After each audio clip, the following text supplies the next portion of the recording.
I've been really liking this rebound channel, but let's check out this Michael Jordan video he made where he disrespected NBA players.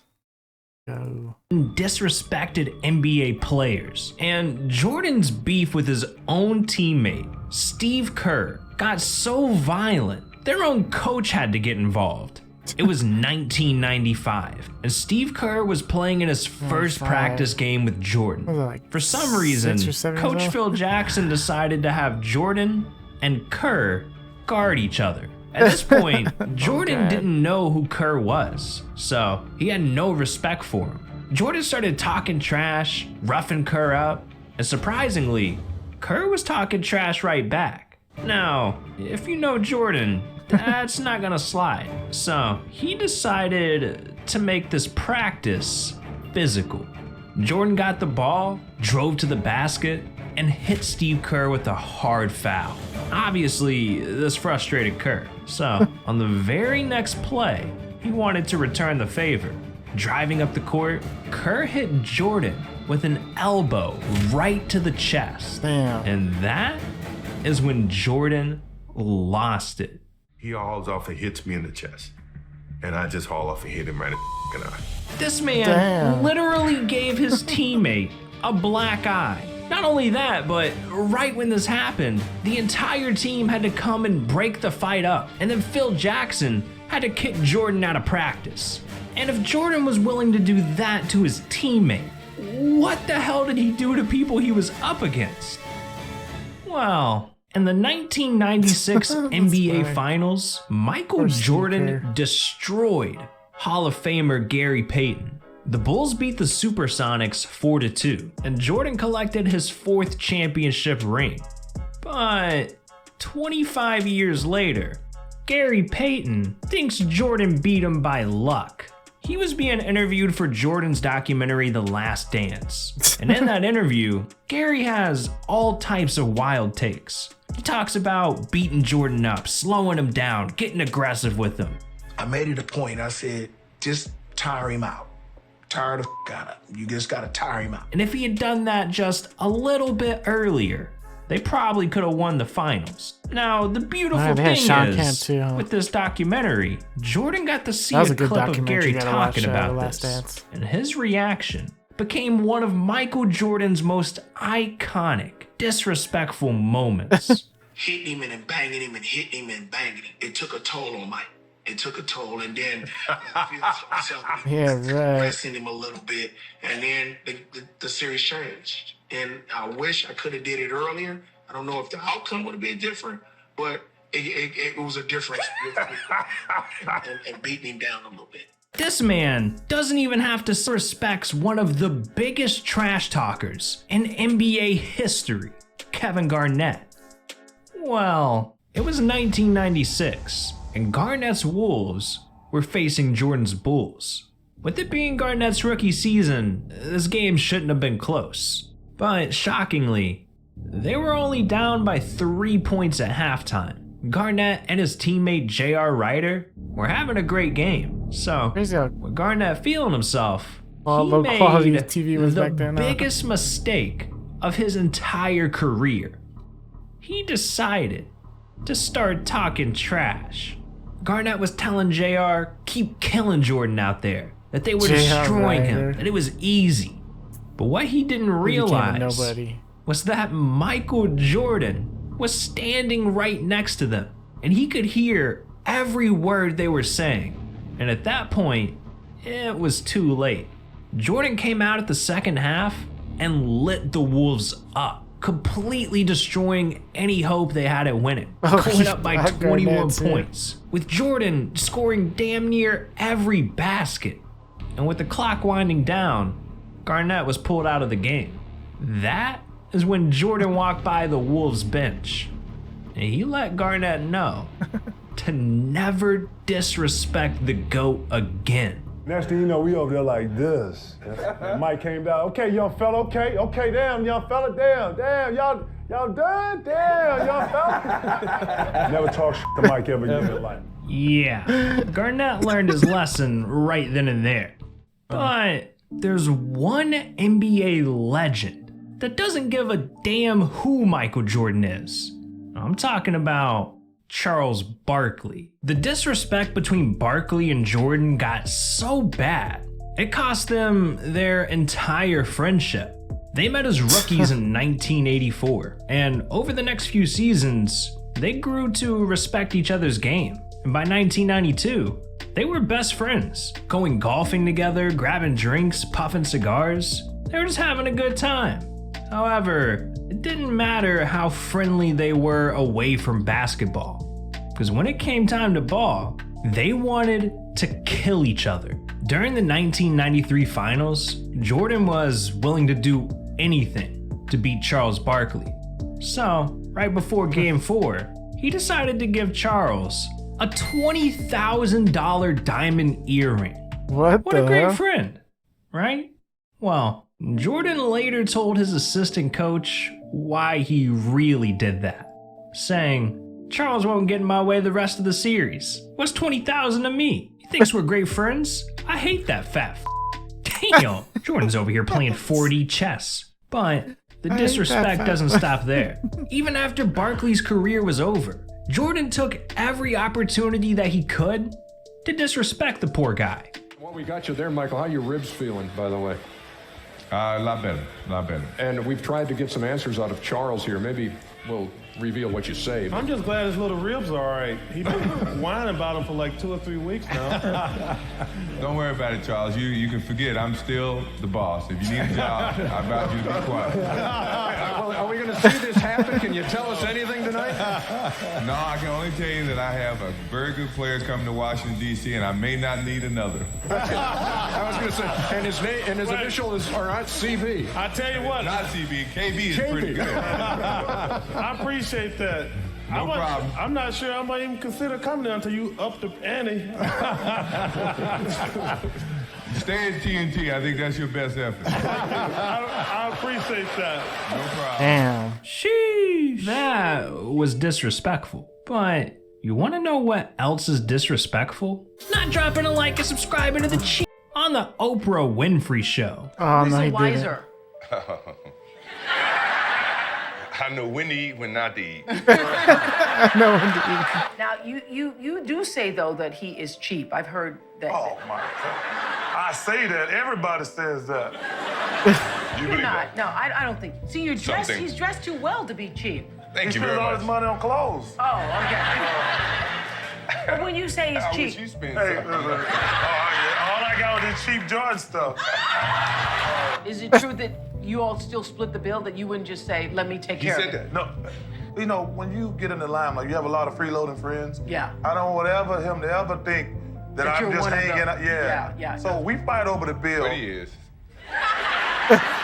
I'm glad you brought up the motorcycle thing because I hate that. I want you to know that. You do. Has do. he gotten you on a motorcycle? Hell no. I'm sorry, the seat's not big enough. Yeah. When you ride a motorcycle, you have to really be focused on seeing the traffic ahead. He doesn't know about this. He's never ridden a motorcycle. He never understands what it takes to be a winner. But then if I get the rest of the guys laughing at him, Yeah. he'll always bring the winner thing up. How many rings you got? He always throws that up at me. Man, if I had Scottie Pippen and Dennis Rodman, I'd have won some too. You were Now, I think we can all tell, this was some lighthearted trash talk. They were definitely still friends here. Well, that was until a few years later, when Jordan took things too personally. See, by 2012, Jordan owned the Charlotte Hornets, and they had just finished a season with the worst record in NBA history. 7 wins and 59 losses. So Barkley went on an ESPN radio show and criticized Jordan's ownership skill, saying, "I love Michael, but he's just not done a good job. Even though he's one of my great friends, I can't get on here and tell you he's done a great job." And when Jordan heard this quote, he felt betrayed. How could a friend criticize him like that? So the next day, they spoke on the phone, and Jordan said he was so upset, he never wanted to hear from Barkley again. And it turns out, they haven't spoken since. Michael Jordan, Yes. How are you guys these days? Are you friends? Are you talking? Are you We're not friends right now, and I wish him nothing but the best. Are you hopeful that someday you guys will be close again? I would like that, but I'm not. I can't have people around me who, if I have to be honest about them, they're gonna get mad at me. Damn. The disrespect just went too far, man. Sucks. But at least Jordan's disrespect didn't cost Charles any money. Because for Kemba Walker, he lost tens of millions of dollars, all thanks to Michael Jordan. Remember when I said the Charlotte Hornets were trash in 2011? Well, Jordan wanted to turn things around. So in the 2011 draft, he picked up Kemba Walker, hoping that he could turn the entire franchise around. And after just 8 seasons, Kemba made 3 All-Star teams, single-handedly brought them to the playoffs twice, and became the team's all-time leading scorer. He was doing everything he could to put Charlotte on the map. I mean, Jordan should have been thanking this man every night.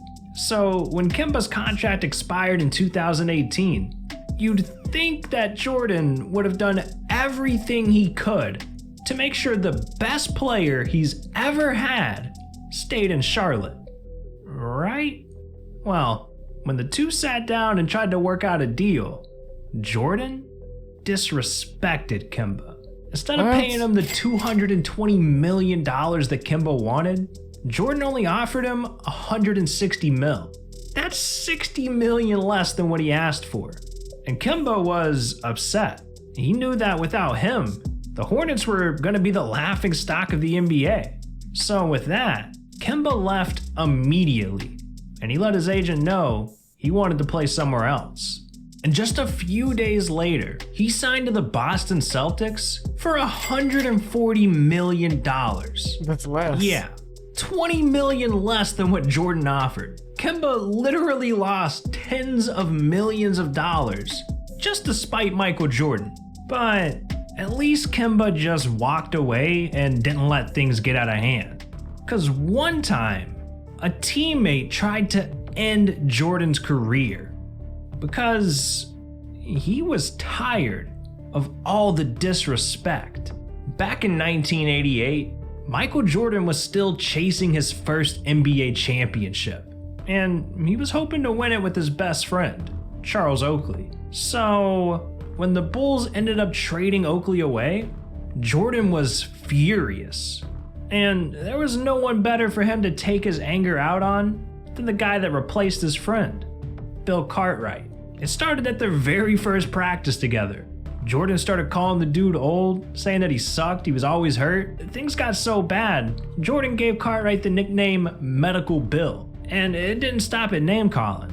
During passing drills at practice, Jordan just kept whipping the ball at him, like they were playing dodgeball or something.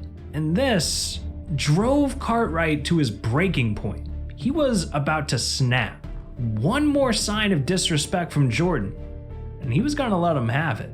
Fast forward a couple of weeks, and it happened again. In a game against the Hornets, Cartwright had one of the worst nights of his career. So Jordan got up, and he told the entire team that Cartwright didn't belong in the NBA. And that was it. That was all Cartwright needed to hear. Cartwright gets Michael aside, and he says, look, if you ever do anything like that again, you will never play basketball because I'm going to break both your legs. All right, just to put things into perspective a little bit, Bill Cartwright was 7'1" and 250 pounds. Damn. If he wanted to break Jordan's legs, he could have done it. And I don't think Jordan would have won 6 rings with no legs. So that talk that they had set Jordan straight.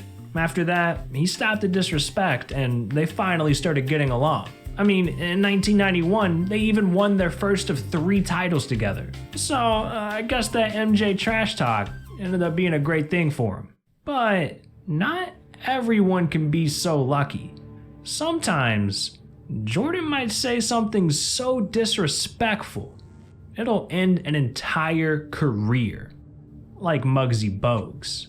It was the 1995 playoffs. Hornets versus Bulls. And one more loss for Charlotte meant their season was over. So everyone thought the Hornets were done. Everyone except one player, Muggsy. Losing was not an option. This man is the shortest player in NBA history at just 5'3". You think he's gonna pass up a chance to beat Michael Jordan and win a championship? This man would go down as a legend. His career depended on this win. So in the fourth quarter of Game 4, with the game tied, Muggsy Bogues dribbled up the court. With just a few seconds left on the clock, Muggsy was getting ready to take the game-winning shot. And that's when Michael Jordan stared Muggsy down and yelled, "Shoot it, you f***ing midget."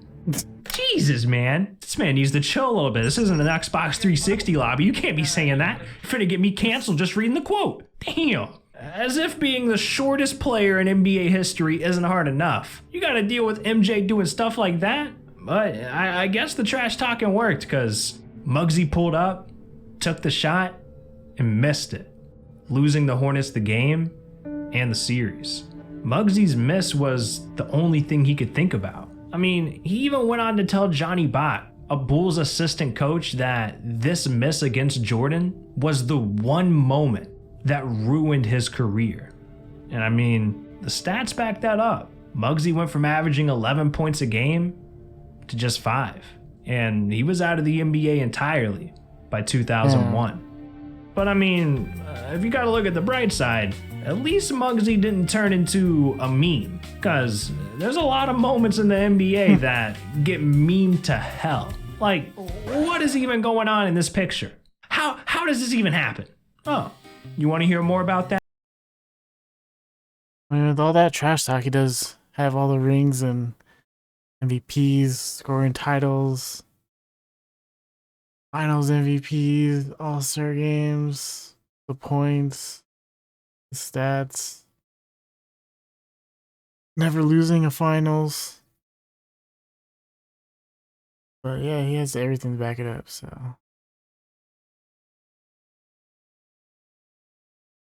I think that's it. Bye.